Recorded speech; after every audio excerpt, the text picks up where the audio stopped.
FilmCrazyAdam here, and welcome after such a long time to another episode of I Heard That Movie Sucks, the review where we take a second look at a movie that you probably haven't seen because you heard that it sucks. We're going to take another look at it and see if it really does. And today, boys and girls, we are going to take a look at a fairy tale movie, Snow White and the Huntsman, starring that master of acting, Kristen Stewart, the beefy Chris Hemsworth, and the gorgeous Charlize Theron. Supposedly a new take on a classic fairy tale story, but we'll see. So, let's begin, shall we?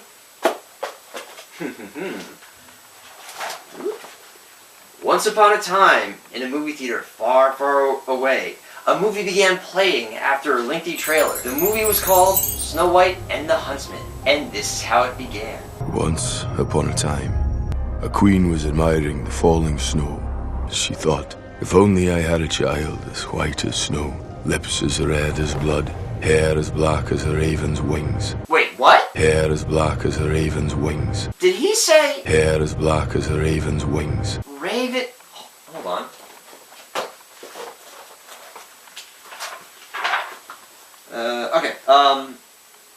Let's see. Lip color, skin color, hair color. Here we go, hair color. Ebony. That we might one day have a little child with hair as black as those ebony shutters. Hair black as the wood on my window frame. Hair black as ebony.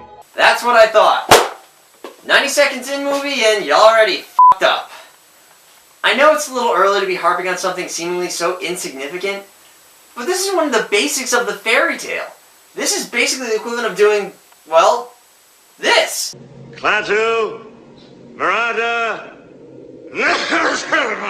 Moving on, we are now introduced to a very young Snow White, as she walks miles through her kingdom, completely unguarded on her way to her father's castle, carrying an injured bird. Okay. All the while listening to the narration performed by the mighty Thor. As much for her defiant spirit as for her beauty.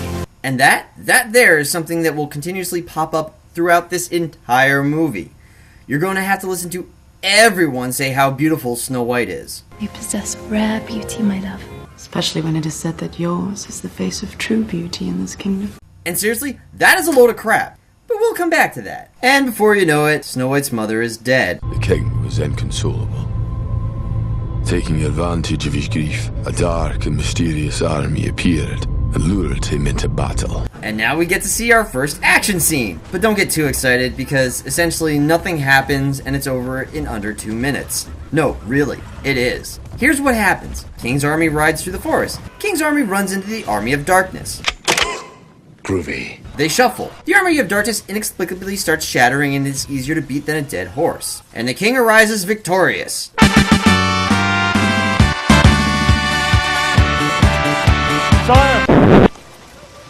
They find a wagon with a prisoner inside, and the king is so smitten with her that he brings her back to the castle to make her his queen.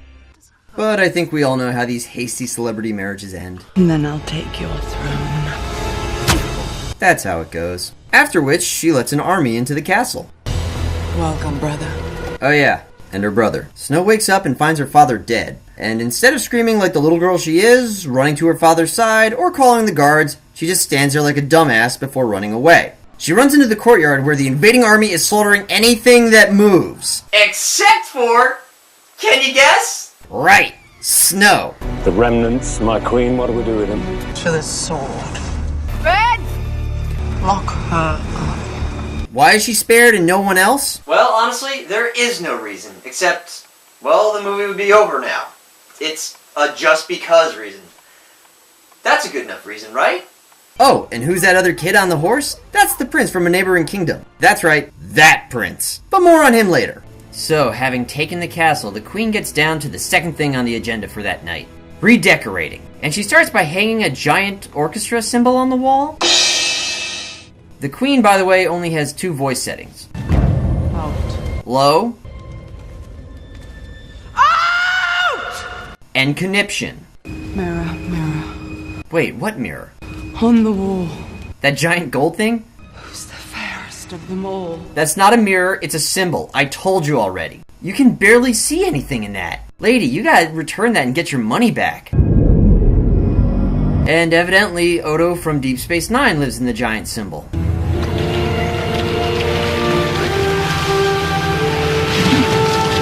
It is you, my queen. The Caramel Man tells her she's the fairest in the land, and that's it. And that's all the mirror does. It just stands there and does nothing. Why they couldn't just have a face appear like in every other version of Snow White ever is beside me. Did they really need to blow something in the range of like $5 million for this effect that doesn't add anything to the story and does nothing? So we jump ahead 10 years where Snow White is still living in the tower. Now remember this for later, because I'll be coming back to this. Oh, and the queen is imprisoning girls from all over the kingdom and everywhere, too. The next scene is the most confusing in the whole movie.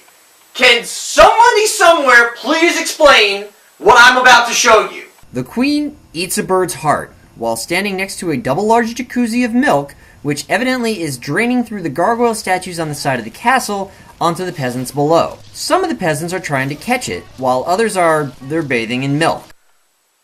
What? What the fuck? And then she strips naked in front of her brother, which scores an 11 on the ew meter. And then she submerges in the milk with her crown on, and when she comes back up, she's completely coated in what looks like Dove body wash or paint. What is that stuff she's in? It can't be milk. Milk doesn't adhere to skin like that. Seriously, what did I just watch in that scene? What was the point of that? Next, two guys are brought before the queen, and one stabs her, which does nothing. So she turns around and, well... Galima! Galima!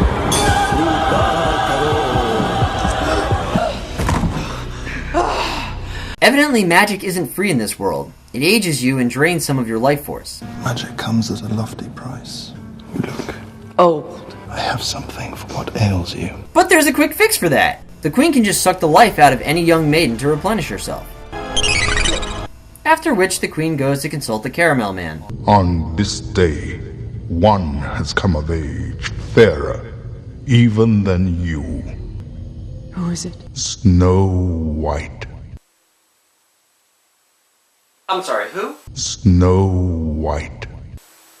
Snow White. Snow White. Seriously? No. This is bullshit.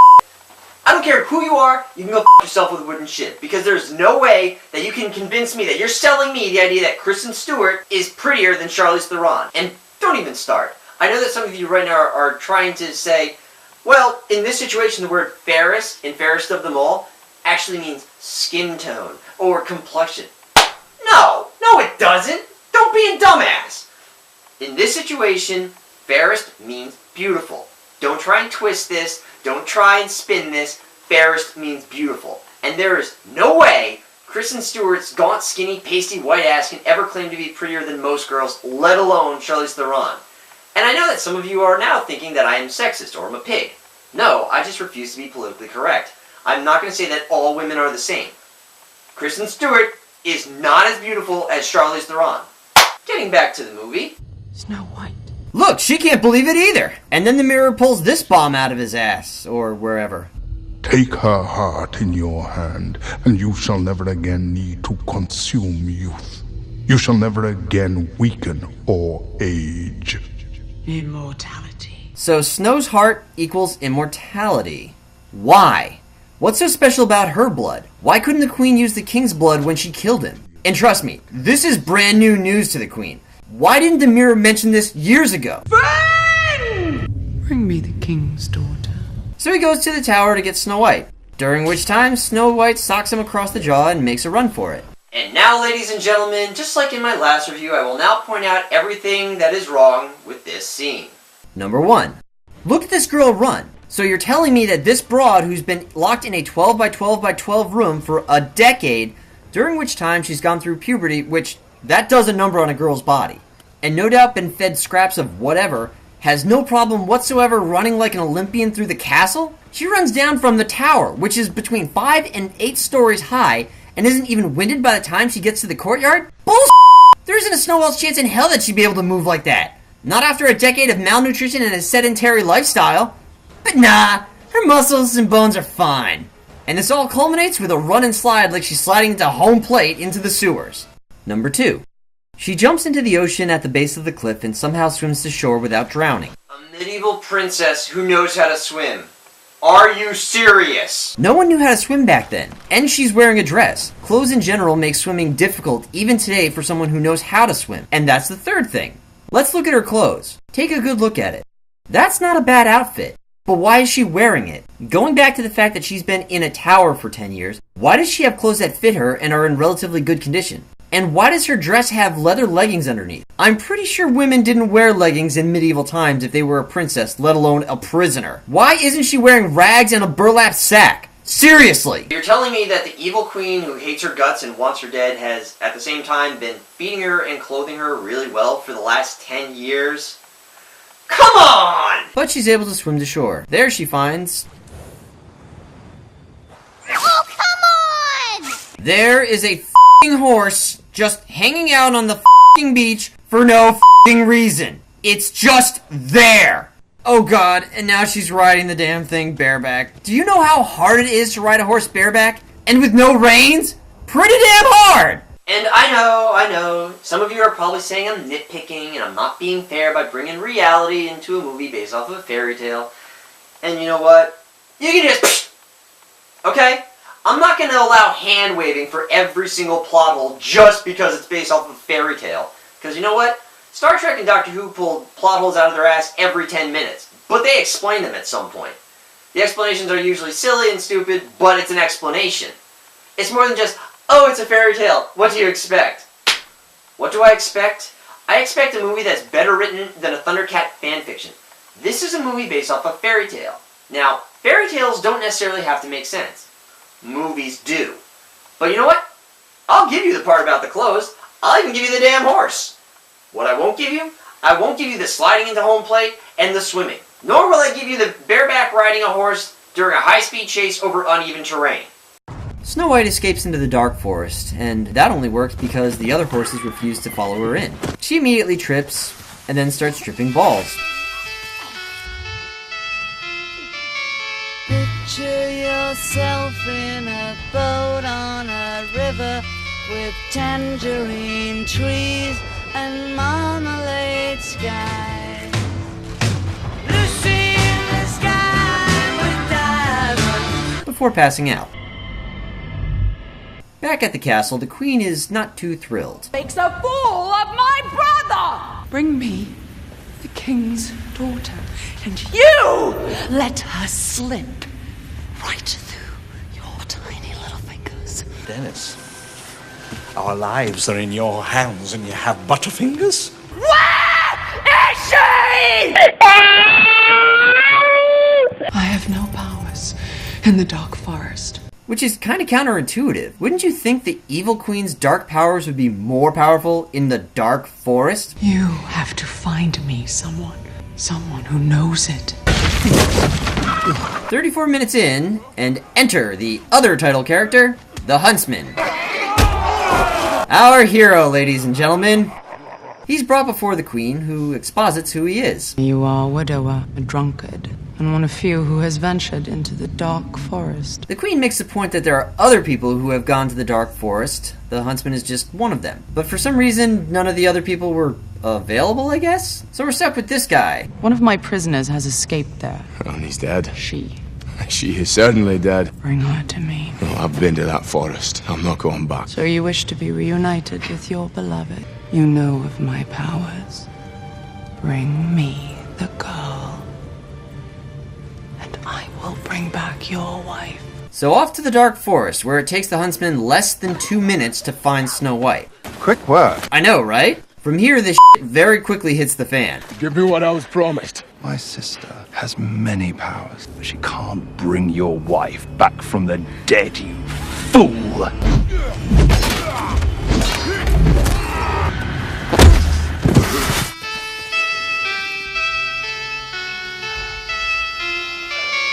Picture yourself in a boat on a river. Thor leaves the brother and finds Snow. Why does the queen want you dead? She wants everyone dead, all of us. What makes you so damn valuable? Forget it.